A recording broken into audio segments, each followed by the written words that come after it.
was supposed to be one of those rare, easy afternoons. The sun was out, the sky stretched wide and clear, and for once, I had the day off.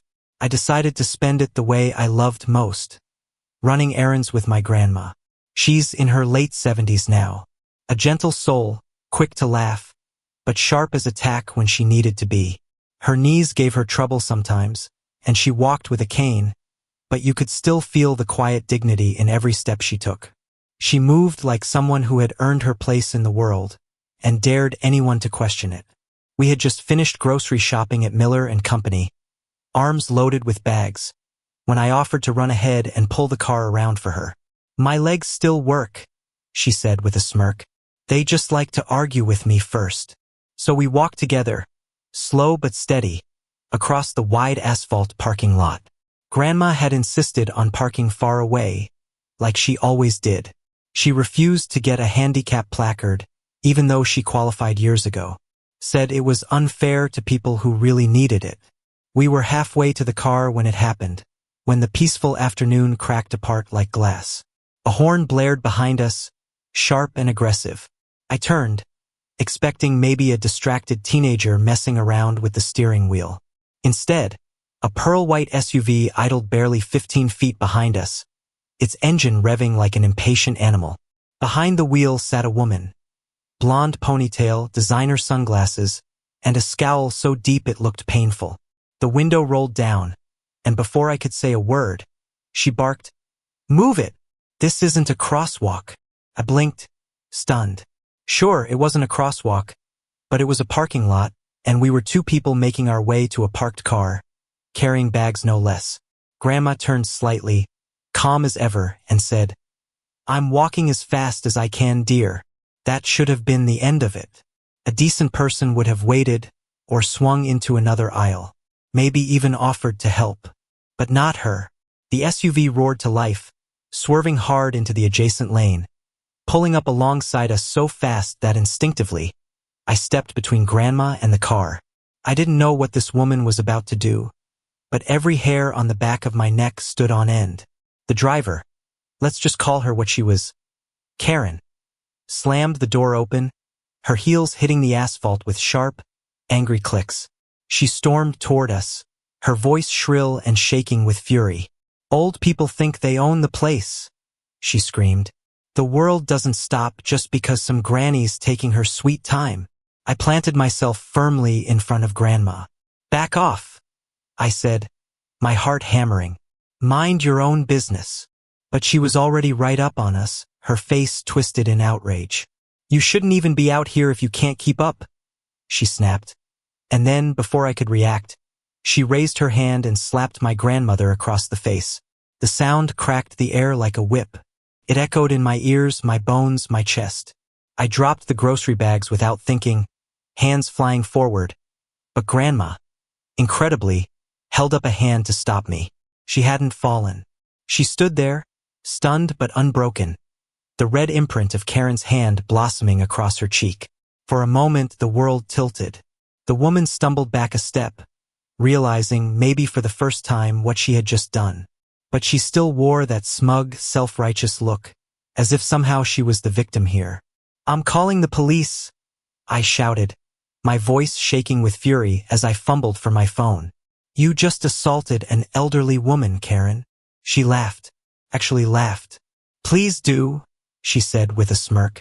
"I'll just tell them she hit me first. Old folks like her need to be locked up anyway." Couldn't believe it. The cruelty, the entitlement, the absolute audacity. But then, before I could speak again, Grandma moved.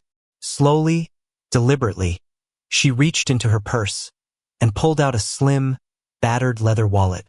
She flipped it open with practiced ease and held it up, right in Karen's smug, frozen face. "Retired Detective Sergeant Jean Willis," she said, her voice cool and cutting. "And you just committed felony assault on a senior citizen. In public, in broad daylight, with witnesses." Karen's face drained of color so fast, I thought she might faint. And standing there, steady as ever, my grandmother didn't flinch. She just straightened her back, planted her cane firmly on the asphalt, and said, so quietly that it sent a chill straight down my spine. "You're going to learn today." The parking lot felt like it was holding its breath. Karen stood frozen, staring at the badge in my grandma's hand as if it were a live grenade. Her mouth opened and closed, but no words came out. Just the heavy, panicked breathing of someone realizing, far too late, that they just set fire to their own life. "That's fake," she finally croaked, but the venom was gone from her voice. It was thin now, desperate, almost pleading. Grandma didn't even blink. Instead, she turned toward the store, raised her hands slightly, and called out to a teenager wrangling shopping carts nearby. "Young man, could you get your manager, please? And tell them I'm requesting they call the precinct." The kid's eyes went wide. He nodded so fast it looked like his head might pop off and sprinted inside without a second glance. And just like that, the balance shifted. A few shoppers had stopped to watch by now, phones out, recording, whispering to each other. Karen noticed. Her eyes darted around like a trapped animal's, calculating escape routes that didn't exist anymore. She took a small, uncertain step backward toward her SUV. But the moment she moved, I was already between her and the car. "You're not going anywhere," I said quietly. Karen's jaw clenched. "You people are unbelievable," she hissed, trying to reclaim some shred of authority. But it was weak, just noise. More people gathered, their murmurs growing louder. Karen's hands twitched at her sides, her body practically vibrating with frustration she couldn't vent. And then, in what might have been the single most satisfying moment of my life, Grandma shifted her cane to one hand, straightened her shoulders, and stepped closer. "You hit me," she said, her voice calm, almost conversational. "You did it in front of witnesses, in public, and now you're thinking about running." Karen scoffed, trying for bravado. "I didn't try to run," she snapped. "I just don't want to stand around while you play pretend with some plastic badge." Grandma's response was instant. "My badge number is 10,832, she said crisply.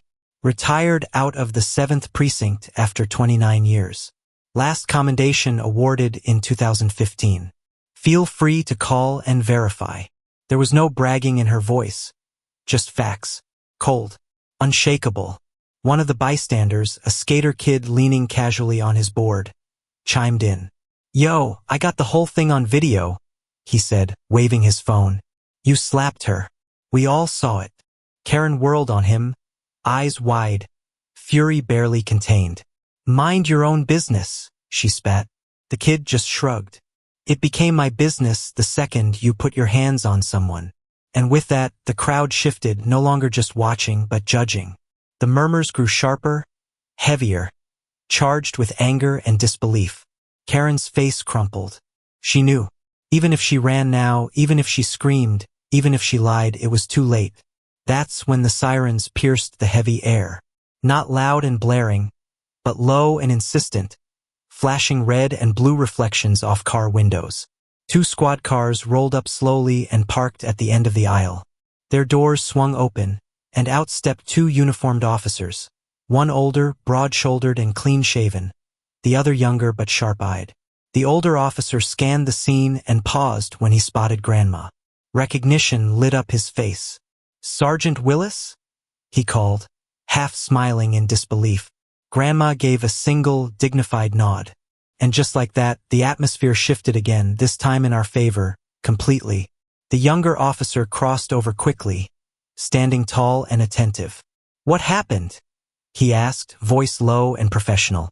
"She assaulted me," Grandma said simply, tipping her cane slightly toward Karen. "Unprovoked. In public. I'd like to press charges." Karen opened her mouth to object. Too late. The officer barely spared her a glance. "We've got it on security footage," the store manager, who had just hurried out, added breathlessly. "I saw it happen. I'll hand over the footage as soon as you're ready." Karen looked like she might implode. Her arms crossed tightly, her shoulders hunched, she shuffled awkwardly. A far cry from the arrogant figure who had once stormed toward us like a queen on a battlefield.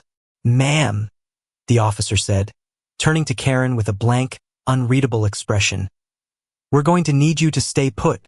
Karen's lips trembled. She looked at her car, at the crowd, at the officers, and realized every path forward led through consequences she couldn't wriggle out of. "You're making a mistake," she muttered under her breath. No one listened. Grandma just stood there, perfectly still, perfectly composed, her cane tapping lightly on the pavement like the steady beat of a drum. This wasn't over, not by a long shot. But Karen's world? It was already crumbling. The store manager led one officer back inside to retrieve the security footage, while the second stayed with us. Steady, watchful, and polite, Karen shifted nervously from foot to foot, like she might bolt at any second. But there was nowhere left to run. Not anymore. The officer turned to Grandma, his tone respectful but serious. "Are you injured, ma'am? Do you need medical attention?" Grandma shook her head, cool and unbothered. "My face is sore, but I'm fine. No ambulance necessary." She said it with the same casual air as if she were discussing a stubbed toe. Meanwhile, I stood beside her, heart still pounding, the anger simmering hotter by the second. Karen had slapped my grandmother, my hero, and now she was finally about to answer for it. "You want to file a formal complaint?" the officer asked. "Yes," Grandma said immediately, "for assault and battery on a senior citizen." There was no hesitation in her voice, no waver, no second-guessing, just clear, unwavering resolve. "And," she added calmly, "I'll also be filing a complaint regarding her attempt to leave the scene." The officer nodded, scribbling it all down without missing a beat. 10 minutes later, the manager returned, a tablet in his hand. He gave the officer a grim nod. "We've reviewed the footage. It clearly shows her approaching, yelling, and then slapping this woman without provocation." Karen's mouth fell open. "You can't be serious," she shrieked. The officer didn't flinch. "Ma'am," he said firmly, "you're being placed under arrest for assault and battery." And just like that, Karen's last thread of control snapped. "This is harassment," she screamed, pulling back from the officer's grip like a cornered animal.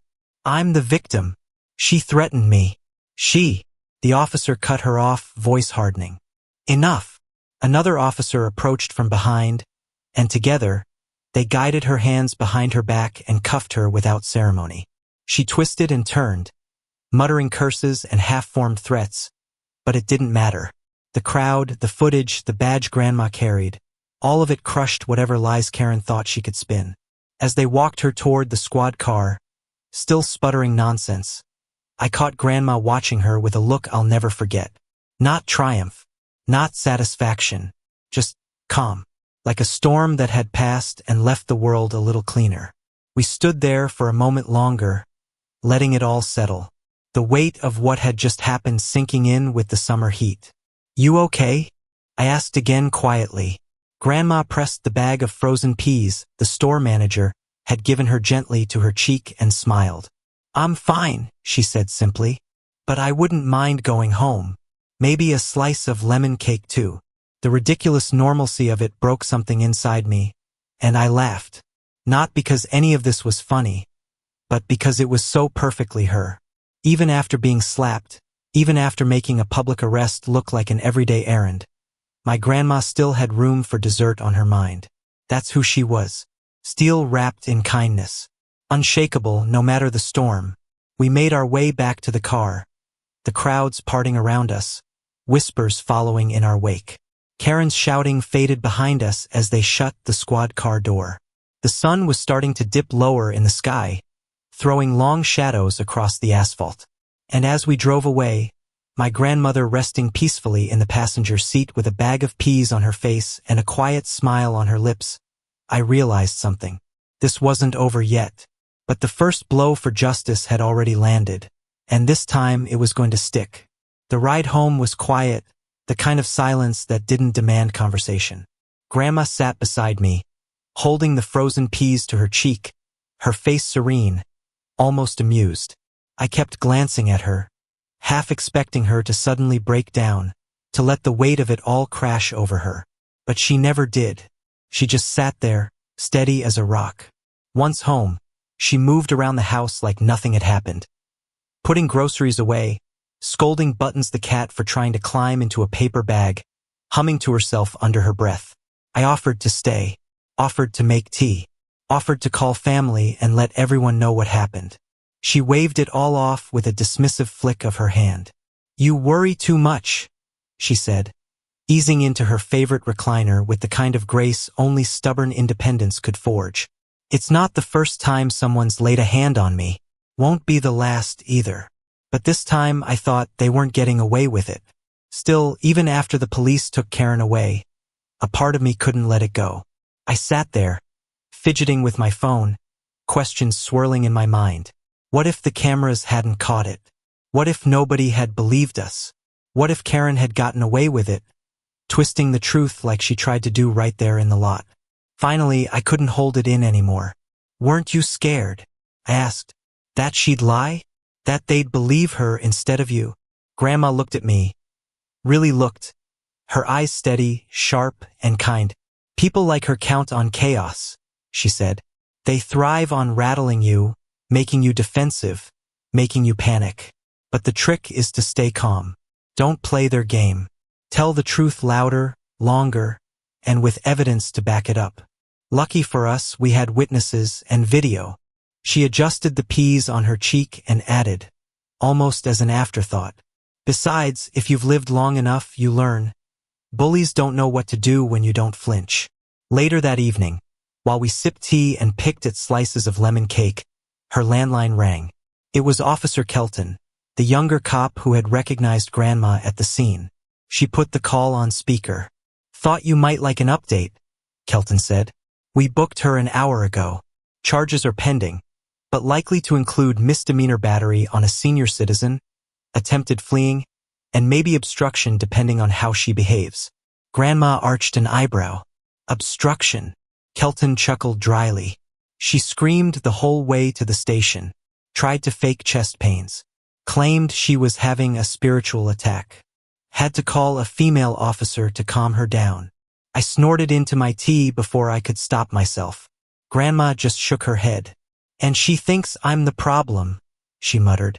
After the call ended, the evening stretched quietly again, but the storm hadn't passed completely, because the world outside Grandma's cozy little living room had already started to spin. Unbeknownst to us, one of the bystanders, the skater kid with the video, had uploaded the footage to TikTok with the caption, Karen slaps Grandma. Doesn't know she's a retired cop. By the next morning, it had gone viral. Hundreds of thousands of views, thousands of comments, memes, fan art, even a crude cartoon of Grandma standing triumphantly with a badge in one hand and frozen peas in the other. She didn't bask in it, though. Didn't boast. Didn't brag. It's not about fame, she said as we read through some of the headlines together. It's about making sure people like her don't get away with hurting others. And that's what made her different. She wasn't interested in internet justice. She wanted real justice, the kind that didn't fade when the next viral video came along. Later that day, Officer Kelton called again. This time, his voice was less casual. You're going to want to hear this, he said. Apparently, when Karen made her phone call from lockup, she ranted and screamed, and dropped some remarks that raised a lot of eyebrows. Things she muttered about you people, and thinking you're untouchable. Hate speech. The DA's office was reviewing it now. If they determined it was racially motivated, the charges could be upgraded even further. Grandma sat there quietly after Kelton hung up, staring out the window. Her face unreadable, but her hands were folded tight in her lap. It wasn't just about entitlement anymore. It wasn't just about anger. It was about something uglier. Something poisonous beneath the surface of Karen's outrage. Grandma didn't speak for a long time, and when she finally did, it was with a quiet finality that chilled me more than any screaming match ever could.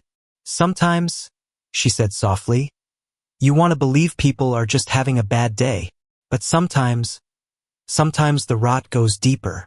Outside, the world buzzed and scrolled and gossiped. Inside, Grandma sipped her tea, buttons curled lazily in her lap, and the truth, the real truth, settled in the room like dust. And this fight was no longer just about a slap. The week that followed felt like living in a strange in-between space. half courtroom drama, half viral circus, and half quiet reckoning. Grandma, true to herself, refused to let it disrupt her life. She took her morning walks, tended her tomato plants, and shooed away the reporters who kept circling the block, desperate for a comment. "This isn't a show," she said one morning, peeking out at a news van idling near the curb. "I already did what needed to be done." But the case kept moving forward anyway.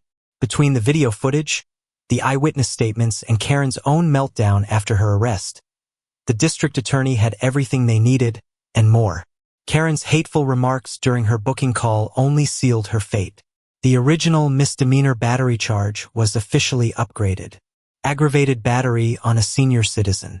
A much more serious offense. Grandma was called in to give a formal statement. She didn't dramatize a word. She told it straight, calm, clinical, precise. Like a seasoned detective delivering a briefing. No anger. No theatrics. Just the facts. The young prosecutor scribbled notes furiously, glancing up at her with a mixture of admiration and something close to awe. When we left the courthouse that afternoon, Grandma paused at the top of the steps, taking a deep breath of the crisp spring air.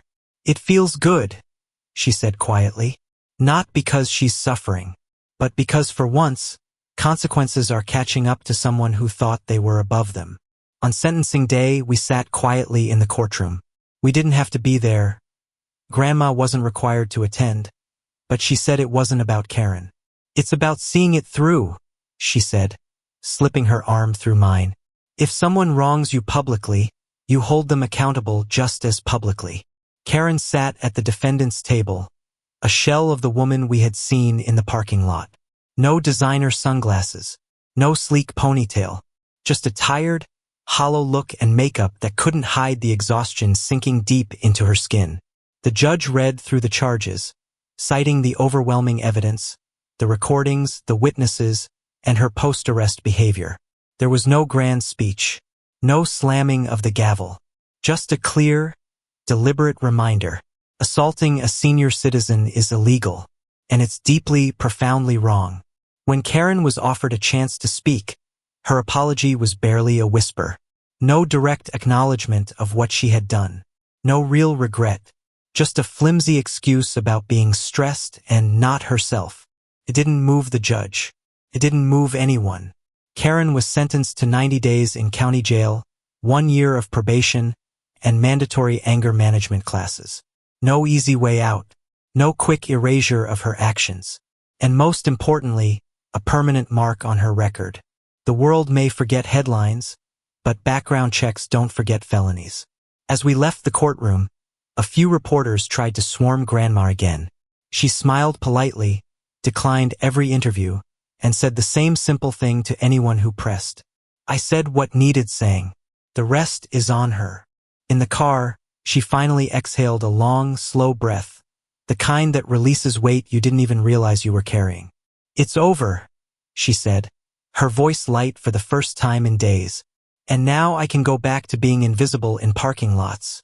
Just how I like it." We laughed, really laughed, and it felt clean and right. In the following days, the internet moved on, as it always does. New scandals, new distractions. Karen faded from the headlines, but the lessons she left behind stayed rooted in our little world. Neighbors we barely knew stopped by with pies and thank you notes. Kids from the street brought Grandma hand-drawn pictures of her as Super Granny. Complete with a cape and a stern face, she hung them proudly on the fridge. She hadn't set out to become a hero. She didn't fight for fame. She fought because she refused to be pushed aside, refused to let someone else's rage define her day or her dignity. One evening, as we sat at her kitchen table sipping tea, the same way we had 100 times before, she looked at me and said something I'll carry forever. "Some people see gray hair and think weakness," she said. "They forget we're the ones who built the roads they're speeding down. Sometimes, they need to be reminded, gently or not so gently." She lifted her mug in a small, mischievous toast and added, "To slow walkers and fast justice." And with that, Grandma leaned back in her chair, calm, unbothered. The storm behind her, her peace reclaimed, exactly where she belonged.